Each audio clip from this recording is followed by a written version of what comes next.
Hello and welcome back to wings ए उड़ान। दोस्तों लास्ट चैप्टर जो मैं करवा रहा था ट्रायल बैलेंस, आज उसी को एक और कंसेप्ट लेके आया हूँ, एक नई चीज़ लेके आया हूँ उसमें।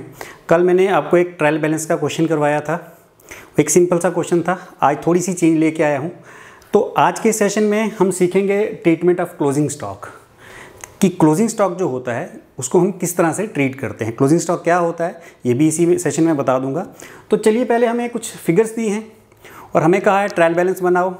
ट्रायल बैलेंस बनाने के लिए रूल्स आई होप कि आपको वो याद होंगे कि मैंने क्या रूल सिखाए थे। अगर नहीं याद तो मैं वो लिखवा रहा हूँ आपको कि जितने भी एसेट्स या एक्सपेंसेस या परचेजेस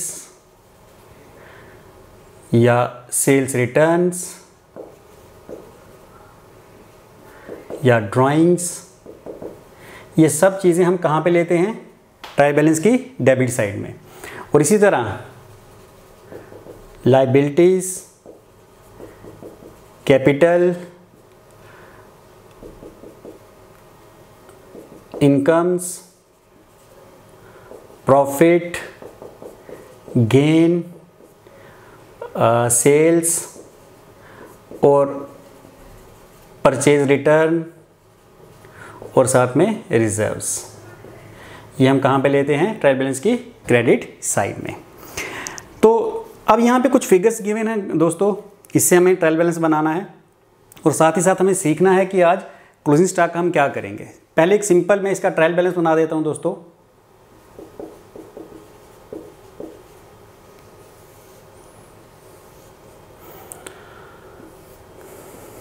सबसे पहले ओपनिंग स्टॉक, ये आपको पता है डेबिट, ये क्रेडिट, यहाँ पे पर्टिकुलर्स या हेड्स ऑफ अकाउंट आप लिख देते हो। तो दोस्तों सबसे पहले क्या आएगा? Opening stock. यहाँ पे शायद पूरा ना आए, थोड़ा ऊपर कर लेते हैं इसको।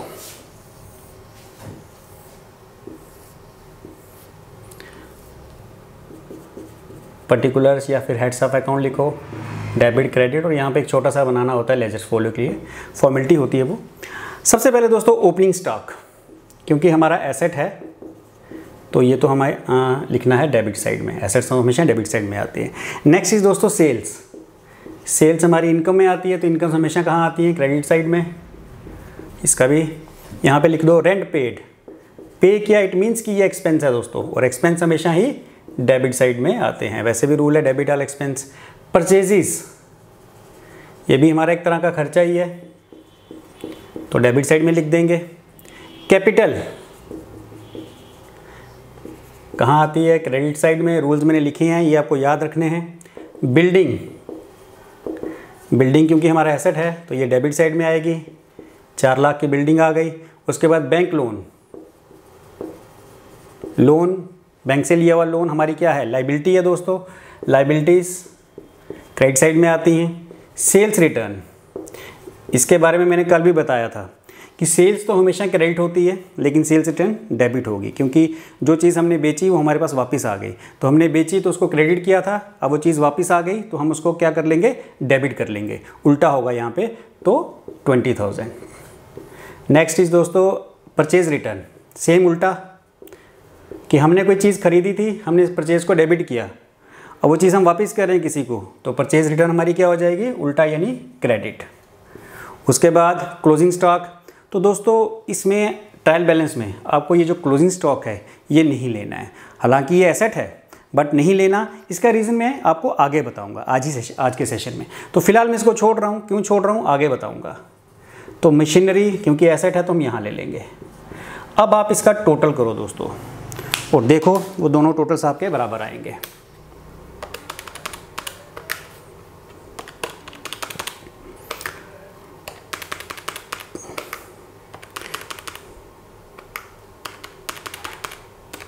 तो दोस्तों ये टोटल आया है आपका डेबिट साइड का 8,50,000। इसका भी कर लो।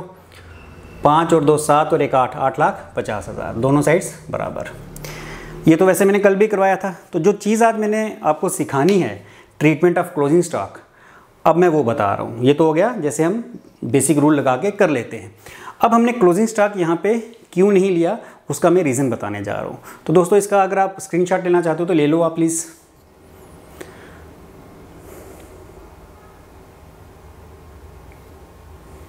चलिए दोस्तों, आई होप आपने स्क्रीनशॉट ले लिया। अब आपको मैं बता रहा हूँ कि हमने इसमें क्लोजिंग स्टॉक क्यों नहीं लिया। दोस्तों अभी जो हमने बनाया था ना ट्रायल बैलेंस, इसमें हम ये जो क्लोजिंग स्टॉक है ये ले चुके हैं। अब आपको कहीं दिखाई नहीं देगा, आइए बताता हूँ।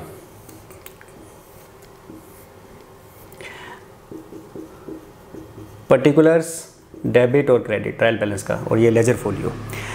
दोस्तों एक एग्जांपल लेता हूँ। सपोज करो मेरे पास ओपनिंग स्टॉक है 1000 का। पहले ही आपको क्लियर कर दूं कि ओपनिंग स्टॉक होता क्या है। दोस्तों हमारा वो स्टॉक जो हमारे पास पहले से पड़ा हुआ है। ओपनिंग स्टॉक, क्लोजिंग स्टॉक क्या है, एक एग्जांपल के तौर पे बताता हूँ। सपोज करो मेरी एक शॉप है, शाम के समय अब दुकान बंद करने का समय आ गया, और मान लो सारा जब दुकान मैंने बंद की तो अंदर जो सामान पड़ा हुआ है, स्टॉक पड़ा हुआ है, उसकी वैल्यू मान लो 10,000 है, या उसकी वैल्यू सपोज करो 1000 है।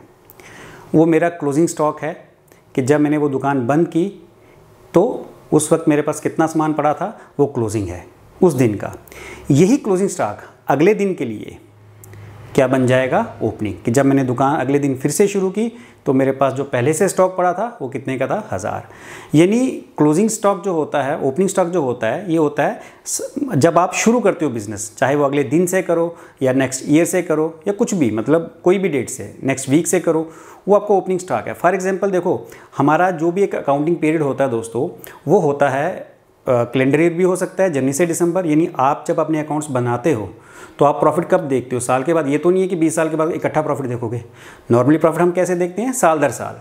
तो हम अपने पूरे जो अकाउंट्स हैं 1 साल के बनाते हैं, साल के बाद प्रॉफिट देखते हैं, फिर अगले साल का फिर से अकाउंट्स बनाने शुरू हो जाते हैं। तो हमारा जो, उसको हम कहते हैं अकाउंटिंग पीरियड, जो कि 12 महीने का होता है।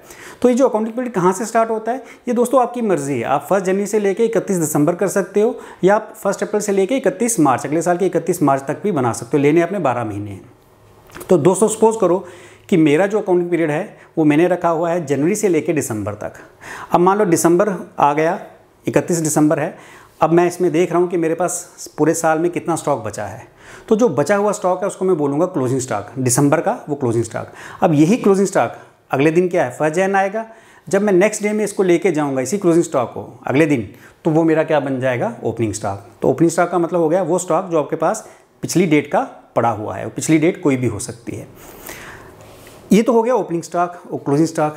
अब दोस्तों यहाँ पे बताना मैं ये चाहता हूँ कि हाँ, हमने यहाँ पे क्लोजिंग स्टॉक क्यों नहीं लिया।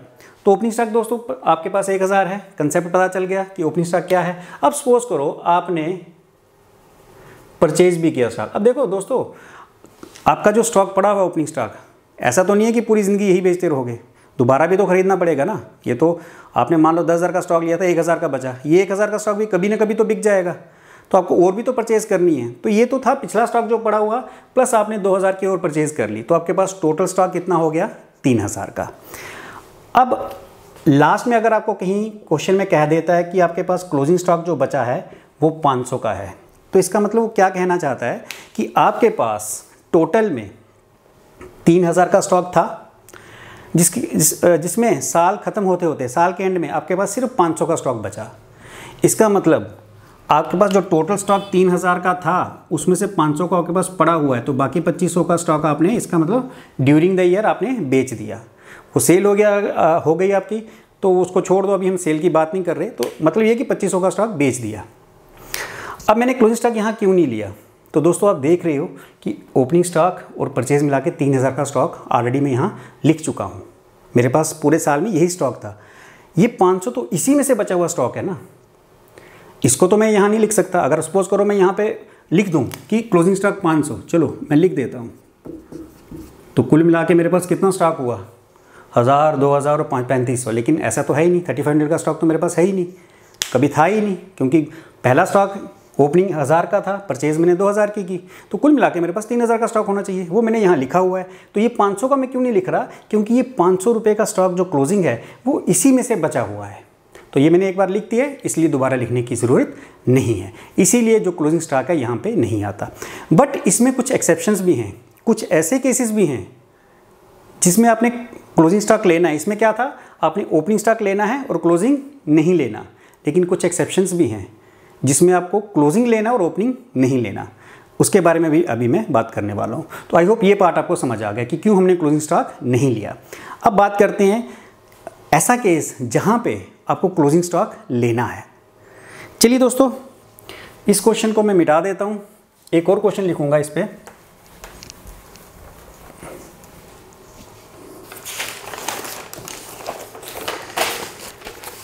दोस्तों क्वेश्चन इसमें ट्रायल बैलेंस बनाना है। हमारे पास डेटर्स हैं 50,000 के, वैल्यूज़ लिख लेते हैं। दोस्तों कैपिटल है 4 लाख रुपए की, इसके अलावा कैपिटल के अलावा सेल्स हमारे पास हैं 2 लाख रुपए की। उसके बाद एडजस्टेड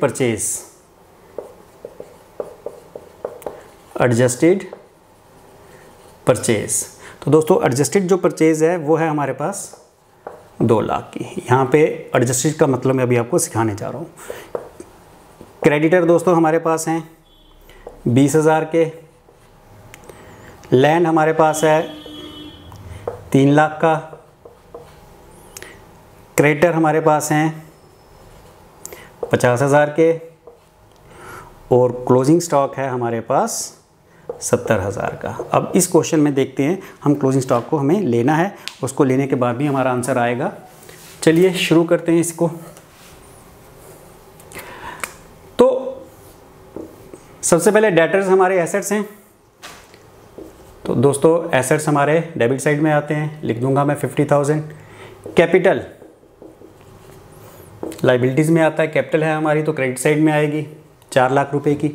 सेल्स ये भी क्रेडिट साइड में आएगी, इनकम है हमारी। उसके बाद एडजस्टेड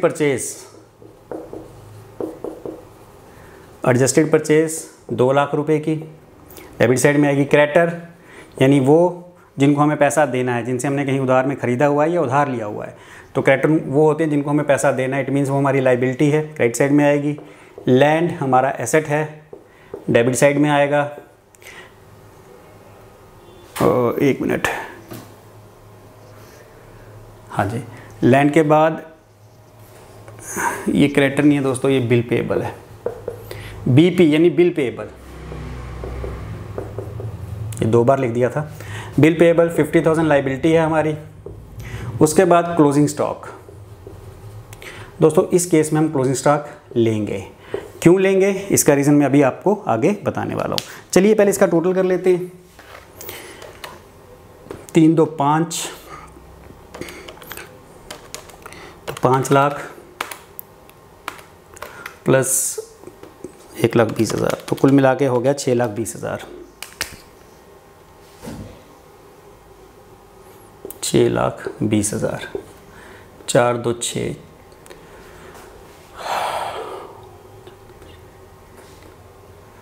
एक मिनट दोस्तों, क्लोजिंग स्टॉक 70,000,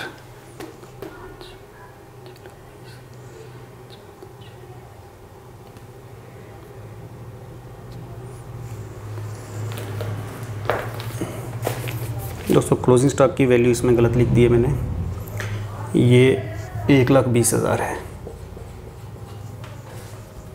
इसकी करेक्शन कर लो, 1,20,000 था ये।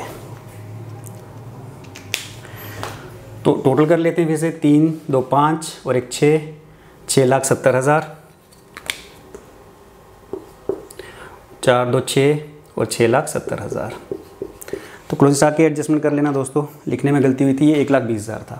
अच्छा चलो दोस्तों, ये हमने क्लोजिंग स्टॉक लेके हमारे दोनों साइड्स बराबर आ गए।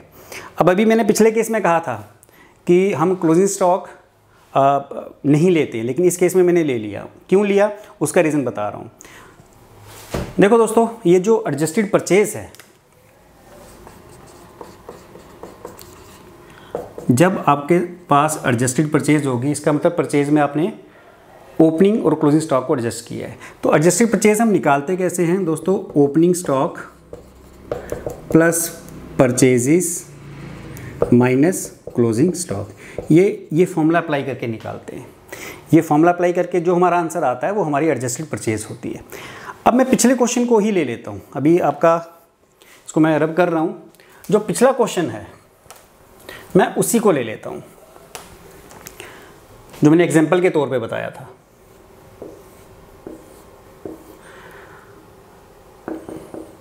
जैसे मैंने क्या कहा था दोस्तों कि ओपनिंग स्टॉक कितना है 1000, उसके बाद परचेजेस कितनी है,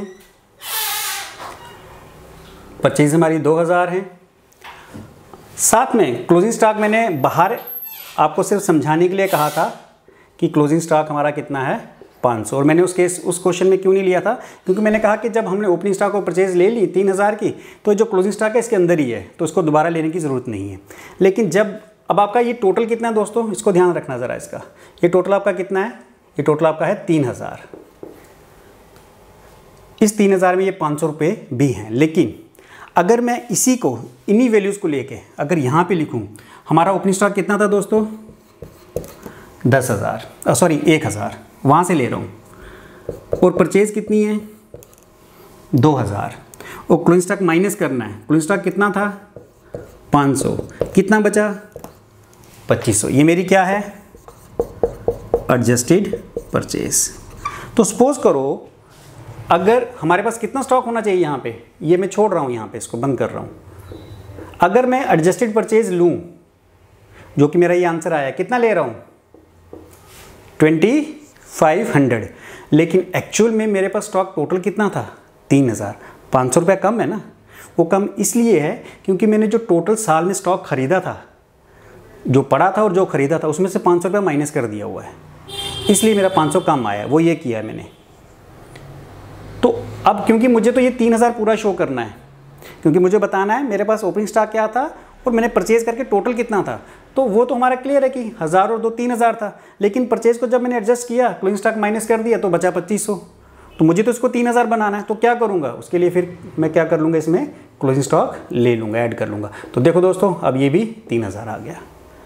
तो क्लोजिंग स्टॉक क्योंकि मैंने इसमें से माइनस कर दिया है ना, एक्चुअली तो हमें पूरा स्टॉक ही दिखाना होता है, इसमें क्लोजिंग भी होता है, ये आप जो देख रहे हो उसमें क्लोजिंग भी है, लेकिन इसमें तो नहीं है ना क्लोजिंग, क्योंकि मैंने क्या किया है माइनस कर दिया है। तो मैं उसको दोबारा से यहाँ पे लिख दूंगा, क्योंकि मैंने इसमें से इस टोटल स्टॉक में से उसको निकाल दिया था। तो जब भी आपके साथ आपके पास वर्ड एडजस्टेड परचेज आ जाए, ये वर्ड जब भी आपके पास एडजस्टेड परचेज का ये वर्ड आ जाए, तब आपने क्लोजिंग स्टॉक लेना है। और अगर सिंपल परचेज दी हो, इसके साथ एडजस्टेड वर्ड ना दिया हो, सिंपल परचेज हो, तब आपने क्लोजिंग स्टॉक को छोड़ देना है। तो ये वो सिचुएशंस हैं जहाँ पे आपने क्लोजिंग स्टॉक के ट्रीटमेंट अलग अलग तरीक़ों से करनी है। जहाँ सिर्फ परचेज है वहाँ क्लोजिंग स्टॉक आपने नहीं लेना, और जहाँ एडजस्टेड परचेज है वहाँ क्लोजिंग स्टॉक आपने लेना है, और ओपनिंग नहीं लेना। ओपनिंग यहाँ पे मैं ले नहीं रहा, अभी उसकी बात ही नहीं कर रहा, तो छोड़ देते हैं उसको, तो वो नहीं लेना। क्लियर हो गया दोस्तों, क्योंकि ओपनिंग ऑलरेडी इसमें आ चुका है, ठीक है, वो हमें इसलिए नहीं लिया, तो ओपनिंग इसमें ऑलरेडी 2500 में इंक्लूड है। तो इस तरह से दोस्तों आपने इसकी ट्रीटमेंट करनी है। इसके बाद अगर आपको कोई डाउट्स हैं, आप मुझे कमेंट सेक्शन में लिख सकते हो। कुछ क्वेरीज थी दोस्तों, मैं देख लेता हूं उनको भी। मोहम्मद आकिब ने पूछा हुआ है कि सर डेबिट बैलेंस और क्रेडिट बैलेंस क्या होता है। मिस्टर मोहम्मद आकिब, हमने लेजर पढ़ा, उसमें हम अकाउंट बनाते थे, आपको याद होगा।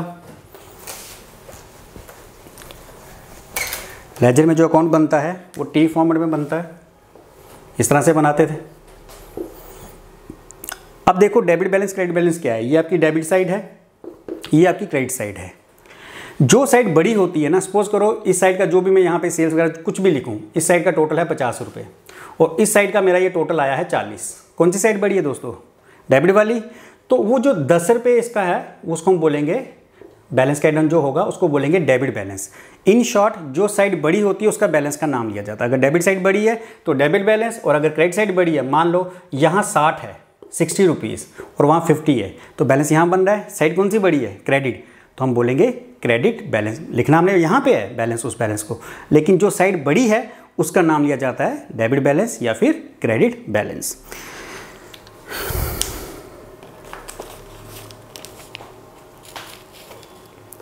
रोहित सांद्रा का क्वेश्चन है, परचेज रिटर्न को लेजर में हम क्या बोलेंगे, डेबिट बैलेंस या क्रेडिट बैलेंस। दोस्तों हमारी जो परचेज़ है वो कहाँ पे आती है, डेबिट साइड में, और परचेज रिटर्न कहाँ आती हैं, क्रेडिट साइड में। ये तो आपको मैंने आज सिखाया भी है। तो परचेज रिटर्न को हमेशा ही क्रेडिट बैलेंस बोलेंगे। जेपी सिंह इन्होंने पूछा है इक्विटी का मीनिंग। दोस्तों जेपी सिंह का क्वेश्चन है कि इक्विटी का मीनिंग बताओ। देखो दोस्तों, हमारी अकाउंटिंग क्वेश्चन आपको पता ही है, assets is equal to capital plus liabilities. मोटे तौर पे ये थी कि सपोज करो कि 1 लाख रुपए के एसेट्स हैं, इसमें कैपिटल 80,000 है और लाइबिलिटीज 20,000 है। सबसे पहले बात करते हैं इक्विटी क्या है। दोस्तों इक्विटी का मतलब क्लेम या हक। जो बिजनेस मैंने शुरू किया, मान लो ये बिज़नेस मैंने शुरू किया, मेरी कैपिटल लाइबिलिटीज़ 80,000 प्लस 20,000 लाइबिलिटीज़ हैं और कुल एसेट्स 1 लाख के हैं। अब इसमें मेरा हक किस पे है। देखो दोस्तों, ये जो 80,000 है ये तो मैंने लगाया है और 20,000 की मेरी कोई लाइबिलिटी है। हो सकता है मैंने किसी से कोई चीज़ उधार में खरीदी हो, किसी से पैसा लिया हो, कैश लिया हो। तो 80,000 की मेरी कैपिटल थी, 20,000 मान लो मैंने किसी से कैश लिया, तो मेरे पास जो एसेट्स हैं वो 1 लाख के हैं। 80,000 का कैश मेरा अपना और 20,000 से मान लो मैंने किसी और का लिया है। लेकिन इक्विटी का हो गया, इक्विटी मतलब हो गया ओनर्स इक्विटी। ओनर मतलब जो मालिक है। अब आप देखो इसमें मेरा पैसा कौन सा है, मेरा पैसा ये है। तो इक्विटी का मतलब यहाँ पे हो गया जो भी आपके एसेट्स हैं उसमें से आपकी जो लाइबिलिटीज़, आपने जो कर्जा देना है वो निकालने के बाद आपका जो पैसा बचेगा वो इक्विटी है। जैसे फॉर एग्जांपल मेरे पास एसेट्स 1 लाख के हैं, 1 लाख रुपए मेरा है, लेकिन इसमें से 20,000 तो मैंने लाइबिलिटी है, यानी किसी का देना है। तो ओनर्स की जो इक्विटी है वो कितनी हो गई, 80,000। यानी सबका बैलेंस पे करने के बाद, लाइबिलिटीज़ पे करने के बाद जो बचेगा वो आपकी क्या है, ओनर्स इक्विटी। अशफा का क्वेश्चन है, ट्रायल बैलेंस क्या जनरल लेजर्स दोनों को चेक करता है। क्योंकि मैंने बताया था कि जो ट्रायल बैलेंस है ये अर्थमेटिकल एक्यूरेसी चेक करने के लिए बनाया जाता है लेजर्स की। बिल्कुल जनरल लेजर दोनों को चेक करता है। अगर आपका मान लो जर्नल ही गलत है, क्योंकि लेजर कब गलत होगी, वैसे भी गलत हो सकती है, बट मोस्टली लेजर तब गलत होती है जब आपने जर्नल गलत बनाई है, क्योंकि जर्नल से आपने पोस्टिंग लेजर में करनी है। तो लेजर भी आपकी गलत हो सकती है, हो सकता है आपकी जर्नल से ही गलती शुरू हो गई हो। तो वो दोनों को चेक करता है, जर्नल और लेजर्स। बस दोस्तों इतने ही थे, इतनी क्वेरीज थी। आज की कोई क्वेरी होगी कमेंट सेक्शन में लिख देना, कल के टॉपिक में उसको भी क्लियर करूँगा। और कल का टॉपिक मैं बड़ा इंटरेस्टिंग बताने वाला हूँ। जो नया एक आपका आपने जीएसटी के बारे में सुना है, गुड्स एंड सर्विस टैक्स, उसके बारे में बताने वाला हूँ। तो उसका 1-2 क्वेश्चन आपको ज़रूर आएगा, क्योंकि अभी 1.5-2 साल ही हुए हैं उसको लॉन्च हुए, तो वो ज़रूर आएगा। तो उस टॉपिक को आपने सबने ध्यान से पढ़ना है। थैंक यू दोस्तों, थैंक यू वेरी मच।